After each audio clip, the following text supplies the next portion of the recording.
Guys iQOO Neo 9 Pro आपको दिखने में जितना ज़्यादा ऑसम लग रहा है ना भाई, फीलिंग भी उसकी उतनी ही ज़्यादा ऑसम है। क्योंकि आज यहाँ पे OnePlus 12R की सेल थी और हमने भाई वीडियो भी लेकर के आए थे OnePlus 12R के ऊपर। तो उस पर काफ़ी सारे लोगों के कमेंट थे कि यहाँ पे iQOO Neo 9 Pro का वेट किया जाए या फिर OnePlus 12R परचेज कर ही लिया जाए।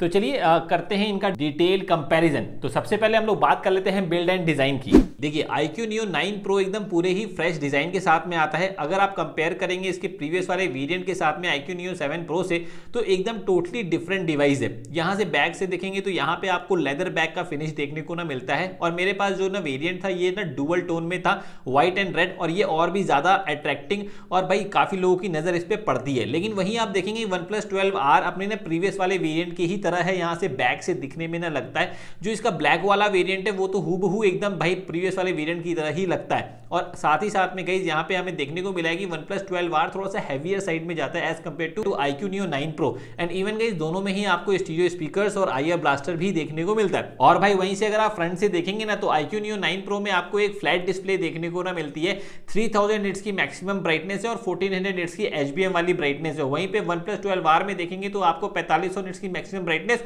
और 1400 निट्स की HBM वाली ब्राइटनेस देखने को मिलती है। लेकिन मैं अब आपको बताऊं, ये जो HBM और हाईएस्ट जो पीक वाली ब्राइटनेस के नंबर्स है ना, ये केवल भाई नंबर्स ही होते हैं। भाई दोनों ही डिस्प्ले को साइड बाय साइड रखने में ना ज्यादा डिफरेंस समझ में आता नहीं है कि कौन सी डिस्प्ले ज्यादा ब्राइटर है और कौन सी नहीं। बिकॉज गाइस यहाँ पे 1400 निट्स और 1600 निट्स में ज्यादा कोई डिफरेंस आपको पता चलेगा नहीं। तो ये भाई डिपेंड करता है आपके ऊपर कि आप किसके साथ में जाते हैं। खैर एक भाई यहाँ पे एडवांटेज मिलता है iQOO को, जहाँ पे 144 हर्ट्ज का रिफ्रेश रेट के साथ में आती है, जिससे वो ज्यादा स्मूदर एक्सपीरियंस आपको या करवाएगी कंपैरेटिवली OnePlus 12R से। और मैं आपको बताऊं, मैंने 144 हर्ट्ज iQOO 12 में यूज मैंने किया था भाई, बहुत ही स्मूथ यहाँ पे ना एक्सपीरियंस मिलता है। वैसे ही एक्सपीरियंस आपको iQOO Neo 9 Pro में भी देखने को ना मिल जाएगा डिस्प्ले के मामले में। और दोनों की दोनों भाई डिस्प्ले जो है ना HDR10+ है और दोनों की दोनों 1.5K की रिजोल्यूशन के साथ में आते हैं। दोनों का साइज भी ऑलमोस्ट सिमिलर ही है। साथ ही साथ में गाइस दोनों के दोनों डिवाइस Android 14 के ऊपर आते हैं, तो उसमें तो कोई इशू आपको देखने को ना मिलेगा नहीं सॉफ्टवेयर एक्सपीरियंस में। लेकिन इसके बाद में अगर मैं परफॉर्मेंस की बात कर लूं तो यहाँ पे दोनों ही फोनों में सिमिलर टाइप का ही प्रोसेसर देखने को ना मिलता है, जो है Snapdragon 8 Gen 2 वाला, जो कि ना 4 नैनोमीटर के आर्किटेक्चर पे बेस्ड है। लेकिन गाइस यहाँ पे परफॉर्मेंस में डिफरेंस आपको मिल जाएगा अगर आप यहाँ पे डिफरेंट स्टोरेज टाइप को कंपैरिजन करेंगे। अगर हम बेस वाले वेरिएंट की बात करें तो OnePlus 12R के अंदर जो बेस वेरिएंट है वो भाई 128 GB वाला है और उसके अंदर UFS 3.1 की स्टोरेज टाइप देखने को मिलती है, जो कि काफी ज्यादा स्लो होती है कंपैरेटिवली iQOO Neo 9 Pro से, जो कि 256 GB वाले बेस वेरिएंट के साथ में आ रहा है और वो भाई आ रहा है UFS 4.0 के साथ में। और साथ ही में जब आप यहाँ पे स्टोरेज की टेस्ट देखेंगे दोनों ही डिवाइस के बीच में, तो आपको बहुत ज्यादा डिफरेंस देखने को ना मिलेगा बेस वाले वेरिएंट में। लेकिन अगर आप यहाँ पे बड़े वाले वेरिएंट के साथ में जाते हैं तो आपको उतना ज्यादा डिफरेंस देखने को नहीं मिलेगा। लेकिन गाइस मैंने दोनों ही डिवाइसेस में मैंने साइड बाय साइड रख करके मैंने यहाँ पे कंपेयर किया है इनके Antutu बेंचमार्क्स वगैरह को, तो आप देख सकते हैं यहाँ पे iQOO Neo 9 Pro थोड़ा सा बेटर यहाँ पे परफॉर्म कर रहा है। और अगर आप यहाँ पे बेस वाले वेरिएंट को लेकर के आते हैं OnePlus 12R के, तो वो और भी ज्यादा कम यहाँ पे परफॉर्म करता है as compare to iQOO Neo 9 Pro, जिसका बेस वेरिएंट ही 256 GB है। इसी के साथ में अगर आप ऐप ओपनिंग स्पीड टेस्ट की बात कर लेंगे तो दोनों में ही सिमिलर टाइप की ऐप ओपनिंग स्पीड टेस्ट आपको देखने को ना मिलेगा। लेकिन जब आप बेस वाले वेरिएंट के साथ में जाएंगे OnePlus 12R के, तो उतनी अच्छी ऐप ओपनिंग स्पीड टेस्ट मिलेगा नहीं। वो रीजन मैंने आपको शुरुआत में भी बता ही दिया है। और भाई इसी के बाद अगर मैं गेमिंग की बात कर लूँ तो भाई देखो दोनों में ही सिमिलर टाइप की ग्राफिक्स देखने को ना मिलेगी। और मैंने दोनों ही फोनों में गेमिंग मैंने करी है, तो मेरा एक्सपीरियंस रहा है एक्चुअल में भाई मेरे हिसाब से जो फ्लैट वाली डिस्प्ले होती है उसके अंदर गेमिंग थोड़ी सी ज़्यादा बेटर होती है। तो इसीलिए मैं भाई फ्लैट वाली डिस्प्ले प्रेफर मैं करता हूँ गेमिंग के लिए।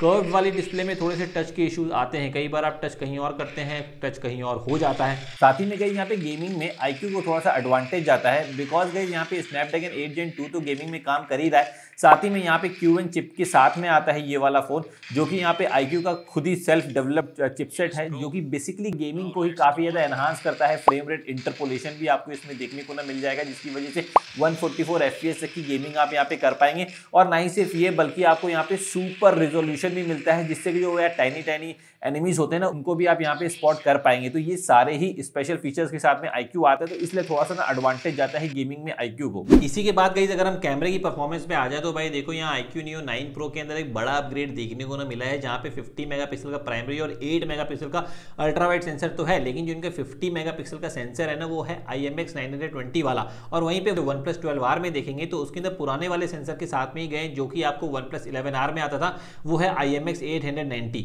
और भाई मैं बताऊं IMX 920 और भाई IMX 890 में थोड़ा सा डिफरेंस आपको देखने को ना मिलेगा। देखो भाई यहाँ पे मैंने जो कुछ फोटोज कैप्चर करी हैं iQOO Neo 9 Pro से, उसके अंदर मैंने यहाँ पे देखा है कि जो HDR का बैलेंस है काफी ज्यादा इंप्रूव्ड है और काफी हद तक की यहाँ पे काफी डिटेलिंग भी आती है।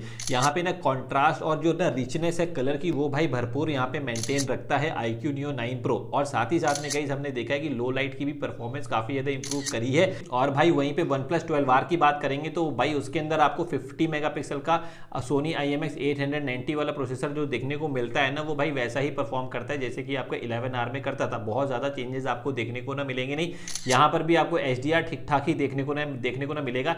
एंड इवन जो कलर टोन है वो भाई वैसी ही है जैसे कि ना यार 11R में आती है। लेकिन अगर आप दोनों ही फोन को साइड बाय साइड रख के कंपैरिजन करेंगे तो आपको ज्यादा बेटर इमेज यहाँ पे iQOO Neo 9 Pro की ही देखने को ना मिलेगी। एंड इवन गाइस यहाँ iQOO Neo 9 Pro के अंदर जो वीडियो की क्वालिटी आती है ना वो भी भाई थोड़ी सी मुझे बेटर ही देखने को ना यहाँ मिली है कंपैरेटिवली OnePlus 12R से। साथ ही साथ में गाइस यहाँ पे iQOO Neo 9 Pro के अंदर आपको 8K की वीडियो क्वालिटी का भी सपोर्ट देखने को ना मिलता है। तो भी गाइस अगर वीडियो की बात कर ले तो जैसे कि मैंने आपको पहले बता दिया है कि यहाँ पे iQOO Neo 9 Pro के अंदर 8K की वीडियो कैप्चर करने की कैपेबिलिटीज है। हालांकि दोनों के दोनों फोन यहाँ पे 4K 60 में कैप्चर करते हैं वीडियो को, लेकिन यहाँ पे OnePlus 8K में कैप्चर कर नहीं सकता। तो ये वाली वीडियो आप 4K 60 FPS में देख आप रहे हैं। थोड़ा सा स्टेबलाइजेशन हम लोग यहाँ पे चेक करेंगे। और साथ ही साथ में अगर मैं अगेंस्ट द सन अगर मैं जाता हूँ तो भाई यहाँ पे एक्सपोजर लेवल को कौन सा फोन ज़्यादा बेहतर तरीके से मेंटेन कर रहा है ये भी आपको इसी पर्टिकुलर वीडियो में देखने को ना मिलेगा। एंड इवन अगर मैं इधर की तरफ आता हूँ कैमरामैन से बोलूँ नेगेटिव जो सनलाइट मेरे ना चेहरे पे पड़ेगी तो उस समय यहाँ पे भाई एक्सपोजर लेवल को प्रॉपर्ली यहाँ पे ये मेंटेन कर पा रहा है कि नहीं, ये भी आपको इसी वीडियो के अंदर देखने को ना मिल रहा होगा। तो अब आप मुझे कमेंट करके बता जो सकते हैं कि आखिरकार में दोनों में से किसकी क्वालिटी वीडियो की और ऑडियो की दोनों में से किसकी ज़्यादा बेहतर है, बताइएगा ज़रूर। इसी के बाद अगर मैं फ्रंट सेल्फी की बात करूँ तो फ्रंट सेल्फी में कोई बहुत ज़्यादा चेंजेस है नहीं। फ्रंट सेल्फीज भी आपको ठीक ठाक ही देखने को नया मिल जाती हैं और दोनों में ही 1080p का ही ऑप्शन है। तो फिर ये है फ्रंट सेल्फी कैमरा इन दोनों ही स्मार्टफोन का। और एक चीज़ आपको बता दूँ ये दोनों के दोनों यहाँ पे 1080p के ही रिजोल्यूशन में वीडियो को कैप्चर करने की कैपेबिलिटीज़ रखते हैं। और थोड़ा सा iQOO थोड़ा सा क्रॉप्ड इन लग रहा है और आप देख जो सकते हैं दोनों की स्किन क्वालिटी क्या चीज़ यार आ रही है। मुझे आप कमेंट करके बता जो सकते हैं कि किसकी ऑडियो क्वालिटी किसकी ज़्यादा बेटर है। तो भाई ओवरऑल इसके बाद में यहाँ iQOO Neo 9 Pro के अंदर आपको 120 वॉट का चार्जर देखने को ना मिलेगा। OnePlus 12R के अंदर आपको केवल 100 वॉट का चार्जर देखने को ना मिलता है। एंड इवन गाइज यहाँ पे iQOO Neo 9 Pro PD charging के साथ में आता है। जो आप चार्जर iQOO के लिए इस्तेमाल करते हैं वही आप ना डिफरेंट डिवाइसेस के लिए भी इस्तेमाल कर सकते हैं। इवन आप यहाँ पे लैपटॉप भी अपना चार्ज कर सकते हैं जो कि ना PD चार्जर से सपोर्टिव है। और ये चीज़ आपको OnePlus के चार्जर में देखने को नहीं मिलती। और भाई 5500 mAh की बैटरी तो बढ़ाई है इन्होंने OnePlus वालों ने। और यहाँ पे iQOO के अंदर आपको 5160 mAh की बैटरी देखने को मिलती है। तो भाई इन सब के बाद में बहुत ही कंफ्यूजिंग सा डिसीजन है कि आखिरकार दोनों में से कौन से फोन के साथ में जाना चाहिए। देखिए भाई अगर मैं आपको बताऊं, अगर आप स्पेसिफिकेशन के आधार पे ही अगर आप जाना चाहेंगे तो यहाँ पे आपको ज़्यादा बेटर अपग्रेड और ज़्यादा बेटर स्पेसिफिकेशन आपको iQOO Neo 9 Pro में देखने को मिलेगी। कि भाई इसके ऊपर यहाँ पे प्री ऑर्डर अभी भी स्टार्ट हो चुके हैं और अगर आप प्री ऑर्डर करते हैं तो आपको 1000 रुपीज़ का ऑफ भी देखने को मिलेगा। अमेजॉन का पेज का लिंक मैंने डिस्क्रिप्शन बॉक्स में दिया हुआ है, जाकर के आप वहां से प्री ऑर्डर कर सकते हैं। और यहाँ पे एक फुल डिटेल कंपैरिजन कैमरे के बीच में मैं लेकर के आऊंगा, उसमें और भी डिटेल में मैं आप लोगों को बताऊंगा कि इन दोनों में से किसका कैमरा ज़्यादा बेटर है। पर अभी के लिए तो जो चीज़ें थी वो मैंने आपको बता दी। तो भाई आप लोग मुझे कमेंट करके बता सकते हैं कि आपको इन दोनों ही डिवाइस में से कौन सा डिवाइस ज़्यादा बेटर समझ में आया, कमेंट करके बताइएगा ज़रूर।